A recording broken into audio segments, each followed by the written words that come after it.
Hello friends, नमस्कार। आप सभी का स्वागत है आपके अपने चैनल वनडे एग्जाम टारगेट पर। जैसा कि आप सभी को पता है, हमने यहाँ पर वन लाइनर सीरीज स्टार्ट की है। वन लाइनर जितने भी क्वेश्चंस हैं अलग अलग सब्जेक्ट के मैंने स्टार्ट किए हैं। तो यहाँ पर आज का हमारा जो सब्जेक्ट है ये है बायोलॉजी। तो बायोलॉजी में हम बहुत ही इंपॉर्टेंट क्वेश्चन कवर करेंगे, बहुत ही इंपॉर्टेंट और सेलेक्टेड क्वेश्चन है। इस तरीके से आप देखेंगे वन लाइनर जितने भी सब्जेक्ट हैं, आपके जितने भी सब्जेक्ट हैं सभी के वन लाइनर क्वेश्चन हम यहाँ पर कवर करेंगे। आपको सबसे इंपॉर्टेंट चीज़ यहाँ पर देखिए, कम टाइम कैसा होगा, टाइम कम होगा और आपको मैटर ज़्यादा प्रोवाइड कराया जाएगा। तो सबसे इंपॉर्टेंट चीज़ है कम टाइम में ज़्यादा से ज़्यादा क्वेश्चन तैयार हों, इससे बेटर कुछ नहीं हो सकता। तो चलिए बिना किसी देरी के आज की इस सीरीज़ को हम स्टार्ट करते हैं। और ये सारी सीरीज जितनी वन लाइनर हैं, अभी मैंने इससे पहले ज्योग्राफी देखा और आज का हमारा बायोलॉजी है, फिर हिस्ट्री, ऐसे ऐसे करके हम सारे सब्जेक्ट वन लाइनर कवर कराएंगे। बहुत ही कम टाइम में आपके ज़्यादा से ज़्यादा क्वेश्चन तैयार होंगे। बने रहिए वनडे एग्जाम टारगेट चैनल के साथ, आपको पूरा मैटर हम प्रोवाइड कराएंगे, पूरी तैयारी आपकी होगी और एक सीट आपकी पक्की, ये मेरा वादा है। तो चलिए स्टार्ट करते हैं आज की इस वीडियो को।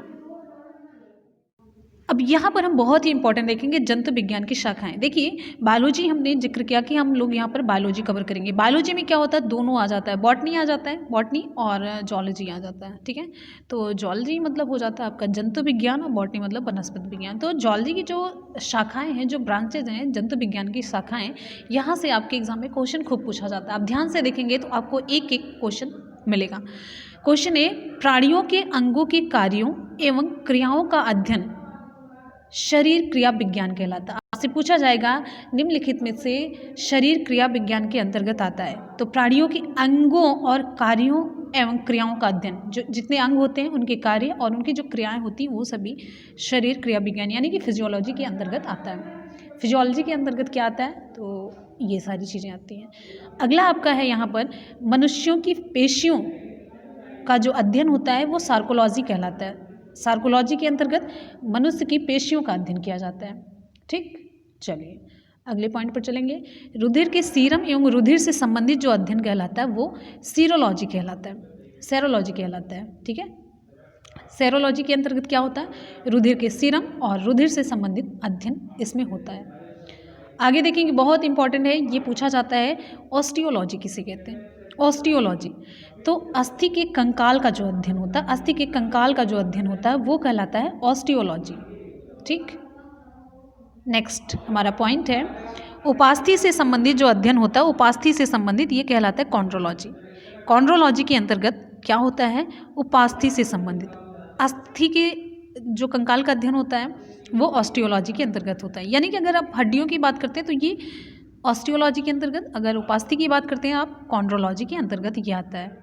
ठीक, हमारा अगला पॉइंट है जीवाश्म की। जीवाश्म की पैलेंटोलॉजी में क्या होता है, जंतुओं के जीवाश्मों का अध्ययन किया जाता है। जीवाश्म जो हजारों करोड़ों वर्ष पहले जो जीव जंतु के अवशेष जमीन में दब गए हैं उनका अध्ययन, और फिर उनके बारे में पता किया जाता है कितने समय से थे, क्या थे, कैसे थे, उन सभी का अध्ययन जो होता है जीवाश्म के अंतर्गत आता है, पैलेंटोलॉजी के अंतर्गत आता है। ध्यान रखिएगा। ठीक, अब आगे चलेंगे। रुधिर का अध्ययन ये किसके अंतर्गत आता है, तो रुधिर का अध्ययन जो होता है हिमैटोलॉजी के अंतर्गत आता है। तो हिमैटोलॉजी, रुधिर का अध्ययन क्या कहलाता है, हिमैटोलॉजी कहलाता है। ध्यान रखिएगा, ये सारे क्वेश्चन बहुत इंपॉर्टेंट है। आगे न्यूरोलॉजी, न्यूरोलॉजी में न्यूरॉन यानी कि तंत्रिका तंत्र का अध्ययन किया जाता है। तो तंत्रिका तंत्र से संबंधित जो शाखा होती है जंतु विज्ञान की वो न्यूरोलॉजी कहलाती है, यानी कि न्यूरोलॉजी के अंतर्गत तंत्रिका तंत्र का अध्ययन किया जाता है। ठीक है, कहा जाता है ना न्यूरोलॉजिस्ट हैं, तो वो न्यूरॉन के बारे में जानकारी रखते हैं और तंत्रिका तंत्र से संबंधित जो बीमारी होती है वो आपको देखते हैं। मैमोलॉजी है, मैमोलॉजी में क्या होता है, स्तनधारी जंतुओं का अध्ययन किया जाता है। मैमल्स इसी से बना है। ठीक है, तो स्तनधारी जंतुओं का अध्ययन किसके अंतर्गत किया जाता है, आपका उत्तर हो जाएगा मैमोलॉजी। बहुत इंपॉर्टेंट क्वेश्चन है, बहुत ज़्यादा इंपॉर्टेंट, ये पूछा जाता है चींटियों का अध्ययन किसके अंतर्गत किया जाता है। चींटियों का अध्ययन हम मिर्मेकोलॉजी के अंतर्गत करते हैं। ठीक है, मिर्मेकोलॉजी के अंतर्गत हम चींटियों का अध्ययन करते हैं।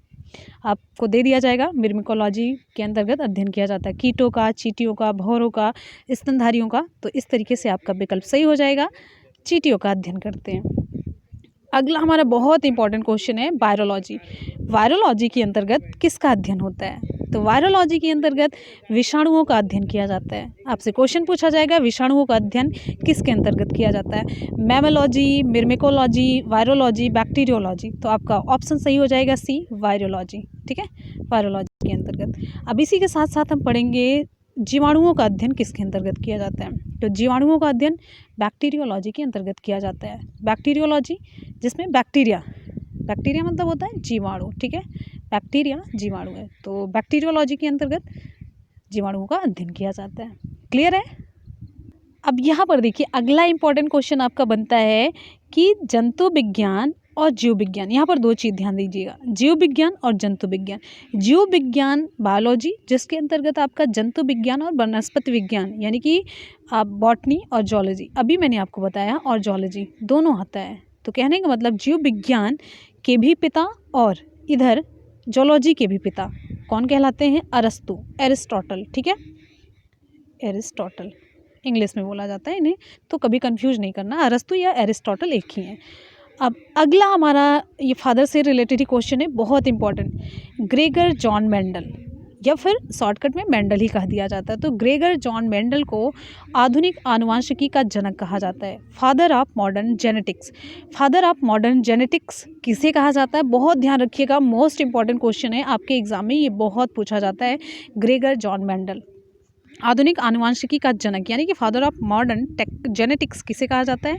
ग्रेगर जॉन मेंडल को कहा जाता है, जिन्होंने मटर पर अपना शोध किया था। फिर अगला हमारा क्वेश्चन है father of medical science. Medical science का पिता किसे कहा जाता है, यानी कि चिकित्सा विज्ञान का जनक किसे कहा जाता है? तो ये हिप्पोक्रेटस को कहा जाता है, हिप्पोक्रेट्स को कहा जाता है। ठीक है, हिप्पोक्रेट्स को चिकित्सा विज्ञान का जनक कहा जाता है, यानी कि फादर ऑफ मेडिकल साइंस कहा जाता है। क्लियर हो गया? ये सारी बहुत ही इंपॉर्टेंट क्वेश्चन है, सिलेक्टेड है।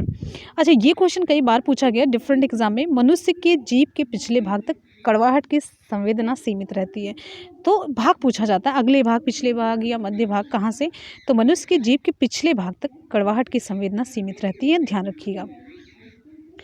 ये इंपॉर्टेंट क्वेश्चन है। प्रोटीन 14 वर्ष की आयु तक के बच्चों के विकास के लिए अत्यंत आवश्यक है। कितने वर्ष तक की आयु के बच्चों के लिए? तो 14 वर्ष तक की आयु के बच्चों के विकास के लिए, वैसे ज़रूरी सबके लिए, लेकिन जो विकास के लिए है वो 14 वर्ष ही ज़रूरी है। ठीक है, चलिए नेक्स्ट हमारा क्वेश्चन है, एक वयस्क मानव में सामान्यतया 12 चवर्डक दांत होते हैं। कितने होते हैं? 12 चवर्डक दांत होते हैं एक वयस्क मानव की अगर हम बात करते हैं। ठीक है, चलिए अगला हमारा पॉइंट, डायस्टेज एंजाइम का स्रोत क्या है? लार ग्रंथि है।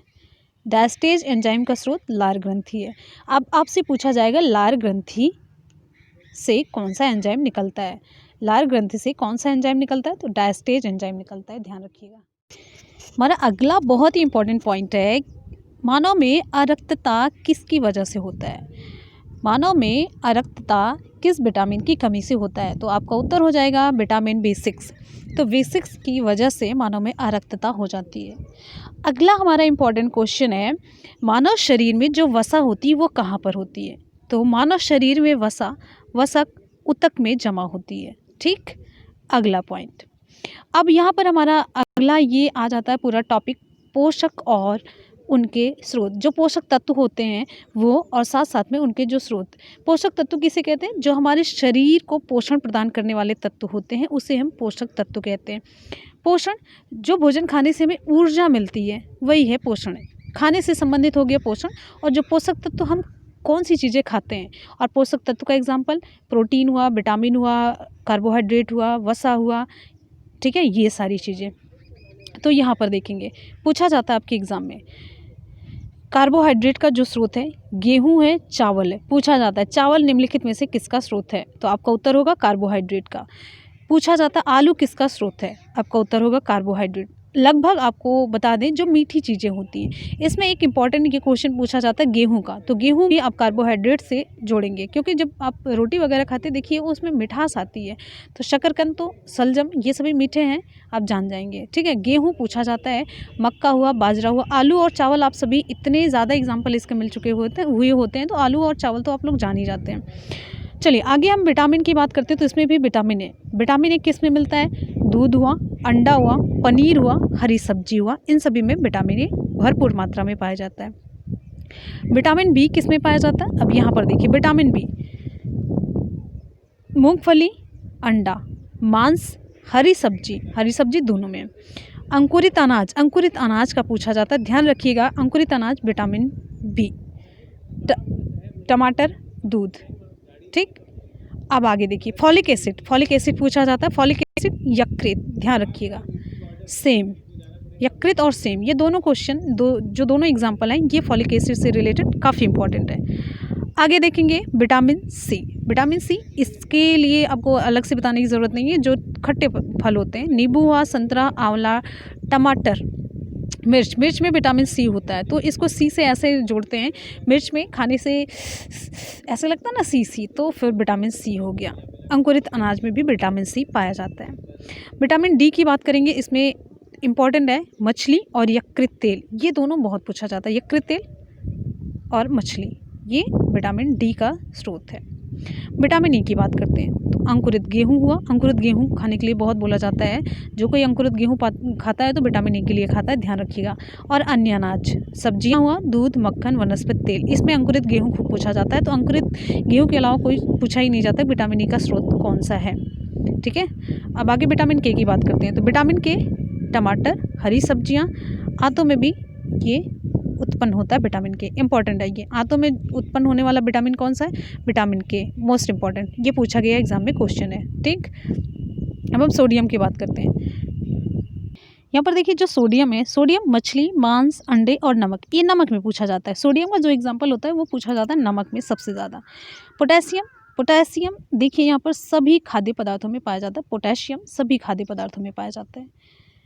ठीक, कैल्शियम की बात करते हैं। कैल्शियम दूध में कैल्शियम पाया जाता है। दूध इसका इंपॉर्टेंट सोर्स है। पनीर, साबुत अनाज, फल, ये दूध का इंपॉर्टेंट मतलब जो एग्जाम्पल है कैल्शियम के लिए इंपॉर्टेंट है। अब हम यहाँ पर लौह की बात करते हैं। लोहा किस में पाया जाता है?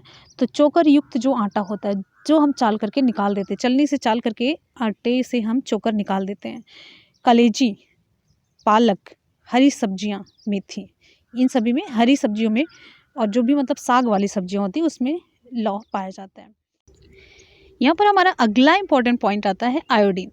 आयोडीन का सबसे इंपॉर्टेंट एग्जाम्पल है आयोडीन नमक पूछा जाता है। आयोडीन नमक में कौन सा पोषक तत्व पाया जाता है? तो आपका उत्तर हो जाएगा आयोडीन। मैग्नीशियम सब्जियों में पाया जाता है।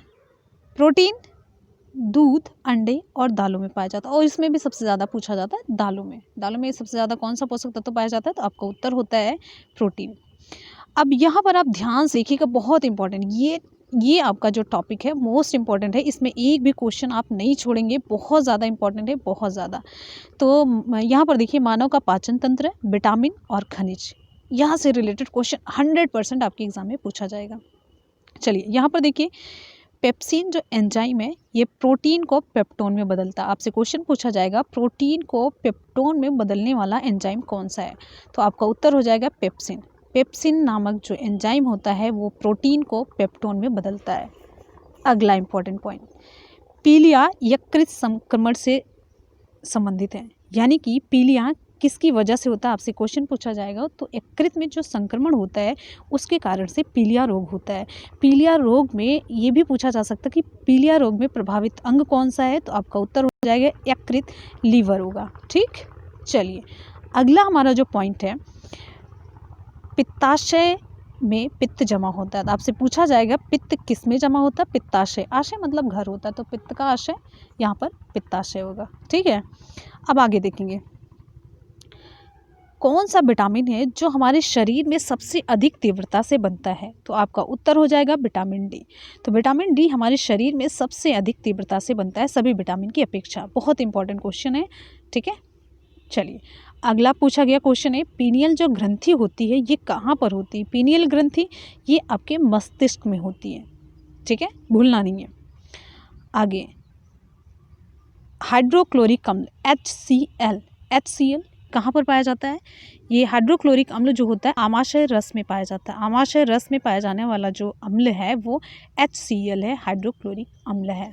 ठीक है, अच्छा यहाँ पर ये बहुत इंपॉर्टेंट क्वेश्चन है, एंजाइम मूल रूप से क्या होते हैं? तो एंजाइम जो है मूल रूप से ये आपको विकल्प दे दिया जाता है, कार्बोहाइड्रेट, वसा, लिपिड, प्रोटीन। तो आपका उत्तर हो जाएगा यहाँ पर प्रोटीन। तो एंजाइम मूल रूप से प्रोटीन होते हैं। बहुत इंपॉर्टेंट क्वेश्चन है ये। अगला हमारा क्वेश्चन आता है, आहार नाल जो एलिमेंट्री कैनाल होती है, इसमें स्टार्च के पाचन में अंतिम उत्पाद कौन सा होता है? मोस्ट इंपॉर्टेंट क्वेश्चन है बायोलॉजी से रिलेटेड। आहार नाल जो एलिमेंट्री कैनाल होती है वो स्टार्च के पाचन में अंतिम उत्पाद क्या बनाती है? ग्लूकोज है। जो हमारी आहार नाल है, सबसे इम्पॉर्टेंट चीज़ यहाँ पर है, स्टार्च के पाचन का जो अंतिम उत्पाद होता है ये ग्लूकोज होता है, C6H12O6, C6H12O6, ठीक है, ग्लूकोज। हमारा अगला क्वेश्चन है बहुत इंपॉर्टेंट, ये ग्लाइकोजन जो होता है वो कहाँ पर जमा होता है? बहुत इंपॉर्टेंट क्वेश्चन, जहाँ पर बहुत इंपॉर्टेंट है वो हम आपको बताते चलते हैं। और ये क्वेश्चन रिपीट हुए क्वेश्चन है, ग्लाइकोजन यकृत में जमा होता है, ठीक है। और पित्त का श्रावण, ये कई बार आप क्वेश्चन देखेंगे, ये सारे क्वेश्चन हम ऐसे ही बनाते हैं, पढ़ते हैं, जो क्वेश्चन डिफरेंट एग्जाम में पूछे गए होते हैं वो सब हम लेकर के आप तक पहुंचाते हैं। जो हमारे वीडियोस होते हैं ऑब्जेक्टिव क्वेश्चन बनाने की वो हम डिफरेंट एग्जाम के क्वेश्चन पेपर से जो इंपॉर्टेंट क्वेश्चन होते हैं, जो बार बार पूछे गए होते हैं, रिपीटेड क्वेश्चन होते हैं उस टॉपिक से रिलेटेड, वो हम लेते हैं, टाइप करते हैं, ऑब्जेक्टिव बनाते हैं, फिर वो आप तक पहुँचाते हैं। और इसी को हम कम टाइम में आप के लिए वन लाइनर के रूप में प्रोवाइड करा रहे हैं। तो पित्त का श्रावण कहाँ पर होता है? यकृत में होता है, ध्यान रखिएगा, ठीक है। अभी पित्त कहाँ पर रहता है? पित्त का घर पित्ताशय मैंने बताया, लेकिन पित्त का श्रावण जो सिक्रेशन होता है वो कहाँ पर होता है? यकृत में। यही इसमें इंपॉर्टेंट चीज़ है, ध्यान रखिएगा, लीवर में। अगला हमारा क्वेश्चन है, मानव शरीर में संक्रमण को रोकने में सहायता करने वाला जो विटामिन है, संक्रमण जो इन्फेक्शन, जैसे मतलब कोई भी बीमारी है हमारे में हो जाती है, तो इस मानव शरीर में जो संक्रमण है उसको रोकने में सहायता करने वाला विटामिन ए है। तो कहने का मतलब अगर आपके शरीर में विटामिन ए ज़्यादा है, पर्याप्त मात्रा में, बैलेंस्ड स्थिति में है, बैलेंस्ड स्टेट में है, तो आपके शरीर को संक्रमण नहीं होगा तो आपको बीमारी नहीं होगी, आप मतलब इन्फेक्ट जल्दी कोई बीमारी नहीं कर पाएगी आपको, ठीक है, संक्रमित नहीं कर पाएगी, तो आप स्वस्थ रहेंगे, ठीक है। अब यहाँ पर आगे हमारा और भी इम्पोर्टेंट क्वेश्चन बनता है, देखिए यहाँ पर बहुत ज़्यादा इम्पोर्टेंट, जो कॉपर धातु है इसकी विषाक्तता से तंत्रिका संबंधी क्षति होती है। आपसे क्वेश्चन पूछा जाता है कि निम्नलिखित में से किस धातु की विषाक्तता से तंत्रिका संबंधी रोग होता है, तंत्रिका संबंधी क्षति होती है? तो कॉपर की, Cu, जिसका सिंबल है, ठीक है। अब आगे जो ग्रसनी है, ग्रसनी में पाचक एवं श्वसन नलियाँ क्रॉस करती हैं, ग्रसनी में पाचक और श्वसन नलियाँ ये क्रॉस करती हैं, तो दोनों यहाँ पर मिल रही होती हैं, पाचक और श्वसन नलियाँ। ध्यान रखिएगा, ये पूछा जाता है किस जगह पर, तो आपका उत्तर हो जाएगा ग्रसनी में। अब यहाँ पर अगला हमारा क्वेश्चन है, जो आप सभी जानते हैं, आंवले में पर्याप्त मात्रा में विटामिन सी होता है। तो विटामिन सी आपसे पूछा जाता है कि सबसे ज़्यादा किस में होता है, तो विकल्प के अकॉर्डिंग आपका उत्तर सही हो जाएगा आंवला। और ये भी पूछा जा सकता है कि आंवले में कौन सा विटामिन पाया जाता है, तो विटामिन सी या विटामिन, वाइटमिन, कुछ भी आप बोल सकते हैं, ठीक है। अब यहाँ पर ये क्वेश्चन बहुत ज़्यादा पूछा जाता है, मोस्ट इंपॉर्टेंट लगाइए, रेनिन से रिलेटेड है, मोस्ट इंपॉर्टेंट है, बहुत ही ज़्यादा। तो रेनिन का उत्पादन 8 वर्ष तक की उम्र में होता है, पहला इंपॉर्टेंट पॉइंट, रेनिन का जो उत्पादन होता है 8 वर्ष की उम्र तक होता है। ये दूध में उपस्थित केसीन को कैल्शियम पैरा कैसिनेट में बदल देता है। रेनिन क्या काम करता है? दूध की कैसीन को कैल्शियम पैरा कैसिनेट में बदल देता है, जिसके कारण दूध थक्के के रूप में बदल जाता है। दूध किस में बदलता है? थक्के के रूप में, और इसका पाचन आसानी से हो जाता है, ठीक है। यहाँ पर ध्यान से देखिए, जो दूध है, जैसे दूध है, ये दूध है, दूध का थक्का बनना, दूध का थक्का जब तक नहीं बनेगा ये डाइजेस्ट नहीं होगा। दूध में आप बता दें क्या पाया जाता है? केसीन पाया जाता है, ठीक है। केसीन को कैल्शियम पैरा कैसिनेट में बदला जाता है। कैसे बदला, किस में? कैल्शियम पैरा कैसिनेट में बदला जाता है, और ये कौन बदलता है? रेनिन, ठीक है। तो रेनिन की वजह से जब बच्चे दूध पी रहे होते हैं तो ये कैल्शियम पैरा कैसिनेट में बदल दिया जाता है, थक्का जमता है, तो इस वजह से इसका जो पाचन होता है आसानी से हो जाता है, नहीं तो दूध का पाचन आसानी से नहीं होता। और ये 8 वर्ष तक की उम्र में रेनिन का उत्पादन होता है जब बच्चे दूध पी रहे होते हैं, ठीक है। अब आगे देखिए, दूध तथा किसी भी मांसाहारी भोजन में विटामिन सी नहीं पाया जाता, यानी कि जो मांसाहार खाते हैं, जो मांस खाते हैं या फिर दूध जो पीते हैं, उनमें विटामिन सी नहीं मिल पाता है, तो विटामिन सी उन्हें अलग से लेने की ज़रूरत होती है। तो ध्यान रखिएगा, ये क्वेश्चन बहुत इंपॉर्टेंट है, बहुत पूछने के तरीके पर डिपेंड करता है, ठीक है। तो आप कैसे रिस्पॉन्ड करते हैं, किस तरीके से, आपको नॉलेज होगी तो आप कर ले जाएंगे। दूध हुआ और मांसाहारी भोजन, इनमें विटामिन सी नहीं पाया जाता। अगला हमारा बहुत इंपॉर्टेंट क्वेश्चन है, पूछा जा रहा है किसी एथलीट को तात्क्षणिक ऊर्जा के लिए कार्बोहाइड्रेट दिया जाना चाहिए। पूछा जाता है, तात्क्षणिक मतलब होता है कि जो तुरंत तत्काल ऊर्जा देने के लिए, जो जिससे कि मतलब उसे एनर्जी आए, तुरंत कार्बोहाइड्रेट दिया जाता है। आप देखते होंगे ग्लूकोज वगैरह हाथ में लेकर के उन्हें पकड़ाया जाता है, बॉटल पानी वगैरह में मिक्स करके या फिर अलग से उन्हें दिया जाता है। तो ये कार्बोहाइड्रेट्स ही होते हैं जो उन्हें तुरंत एनर्जी देते हैं। बहुत इंपॉर्टेंट क्वेश्चन, ये कई बार पूछा गया। छिली हुई सब्जियों को धोने से विटामिन सी निकल जाता है।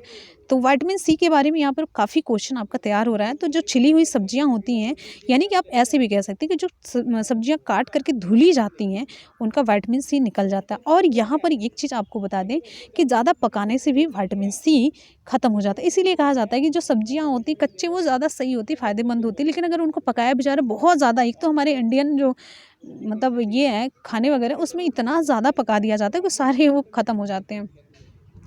अगला बहुत इंपॉर्टेंट क्वेश्चन, ये मोस्ट इंपॉर्टेंट है, ये मोस्ट इंपॉर्टेंट क्वेश्चन, ये खूब पूछा जाता है।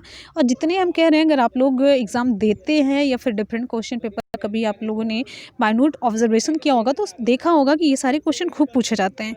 तो यहाँ पर देखिए प्लीहा पूछा गया है। प्लीहा पूछा जाता है आरबीसी का, आरबीसी रेड ब्लड कार्पसल्स। तो आरबीसी रेड ब्लड कार्पसल्स का कब्रिस्तान किसे कहा जाता है? तो उत्तर आपका हो जाएगा स्प्लीन या प्लीहा को कहा जाता है, प्लीहा, ठीक है।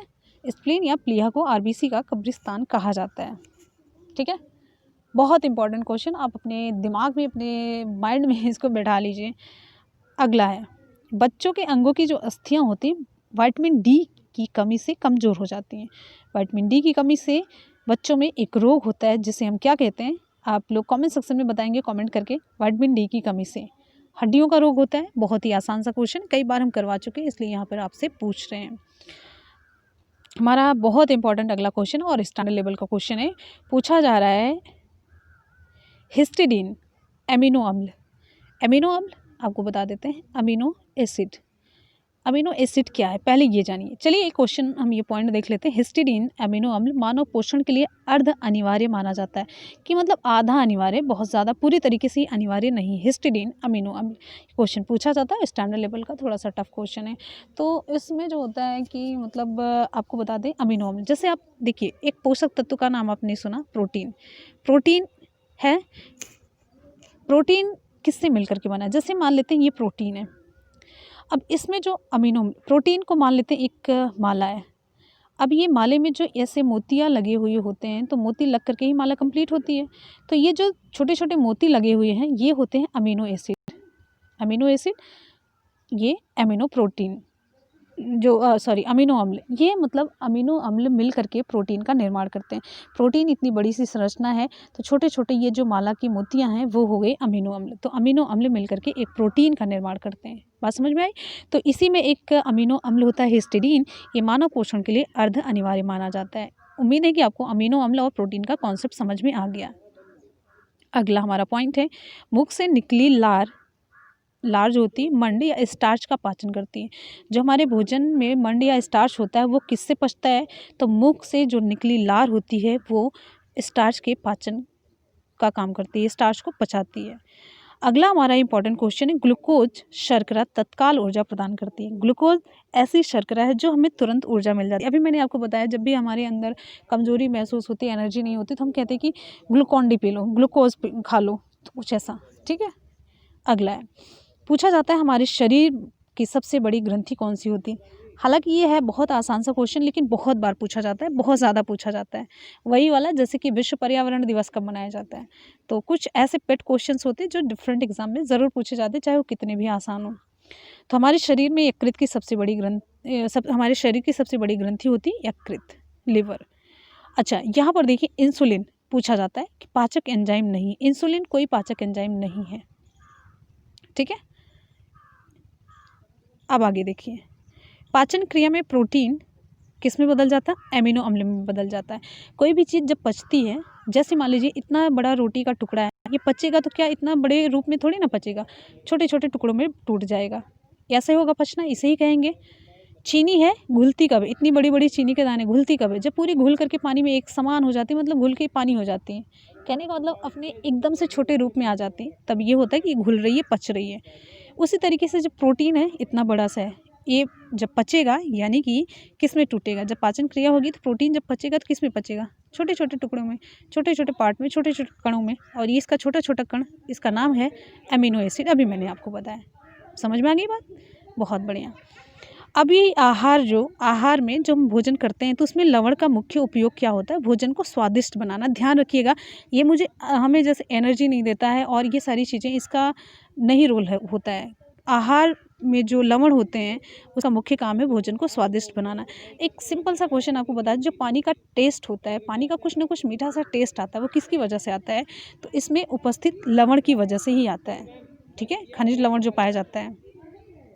चलिए, अब यहाँ पर बहुत ही इंपॉर्टेंट हम देखते हैं विटामिन और उनकी कमी से होने वाले रोग। यहाँ से क्वेश्चन तो 100% पूछा जाता है।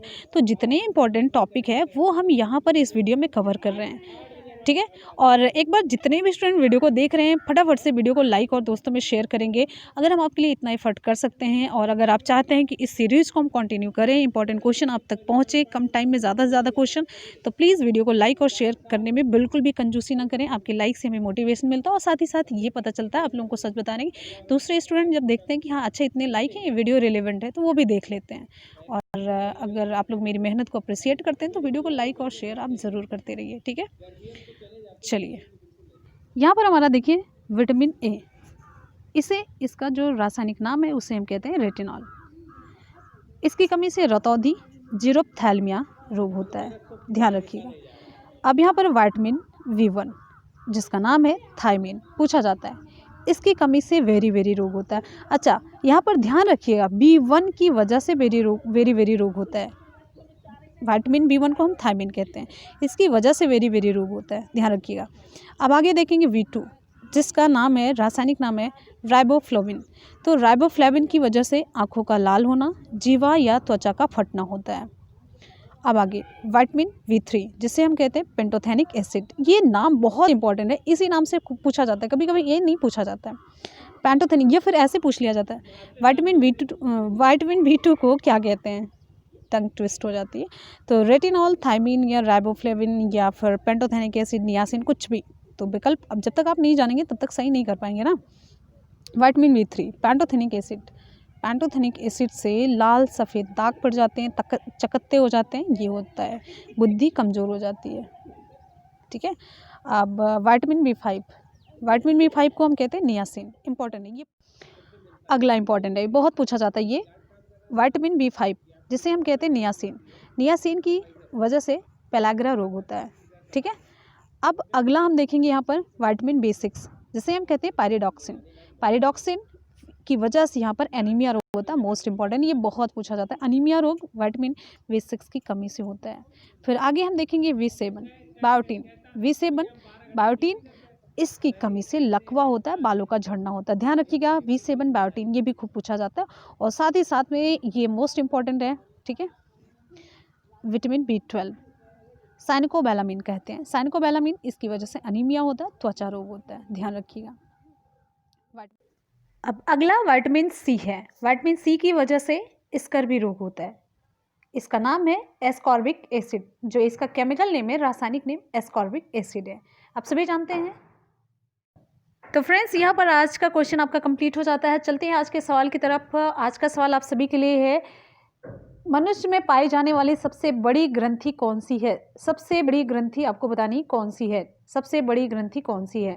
आप नीचे कमेंट सेक्शन में कमेंट करके बताएंगे और हमेशा की तरह अपना फीडबैक ज़रूर देंगे कि आपको क्लास कैसी लगी, और आपके फीडबैक का हमें इंतज़ार रहेगा। और आप लोग पढ़ते रहिए, मेहनत करते रहिए, सफलता ज़रूर मिलेगी। इसी के साथ ही मिलेंगे फिर नेक्स्ट वीडियो में, तब तक के लिए good bye and take care. Thank you so much, love you all, bye bye and take care, Jai Hind.